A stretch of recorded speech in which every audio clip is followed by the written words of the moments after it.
రైతు సోదరులకు IAL tractor brand వారి నమస్కారం. ప్రస్తుతం ఉన్న మీ మిరప పంటను బొబ్బరు ముడత మరియు క్రింది ముడత ఆశించే ఆస్కారం అధికంగా ఉంది. నల్లి వల్ల క్రింది ముడత ఆశించి పంటకు ఎక్కువగా నష్టం జరిగే అవకాశం ఉంది. క్రింది ముడతకు కారణమయ్యే ఎర్ర నల్లి, పచ్చ నల్లి, నల్లి గుడ్లను మరియు బొబ్బరు ముడత ప్రారంభ దశను సమర్థవంతంగా నివారించే ఏకైక కీటకనాశిని కునౌచి. అన్ని రకాల నల్లి జాతులకు గ్రుడ్డు దశ నుండి అన్ని దశలలో నివారణకు ఒక్కటే పరిష్కారం కునౌచి.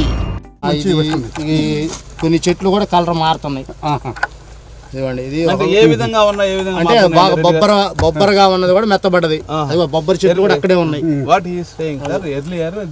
కునౌచి మిరప పంటకు వాడటం వల్ల పైరులో లేత ఆకులు మెత్తగాను, అధిక పచ్చదనం, అధిక పెరుగుదల వస్తుంది. కునౌచి వాడిన మిరప పంటలో 48 గంటల్లో పైరుపై దీని ప్రభావం చూపుతుంది మరియు 20 రోజుల వరకు మరే ఇతర నల్లి మందులు వాడవలసిన అవసరం లేదు. కునౌచి మిరప పంటలో 100 మిల్లీలీటర్ల మందును 1 ఎకరానికి 120 లీటర్ల నీటిలో కలిపి పైరు బాగా తడిసే విధంగా పిచికారీ చేయవలెను. మిరప పంటను బొబ్బరి ముడత మరియు నల్లిదాడి నుండి కాపాడండి, అధిక దిగుబడులు పొందండి. గుర్తుంచుకోండి, ఐఏఎల్ ట్రాక్టర్ బ్రాండ్ వారి కునౌచి.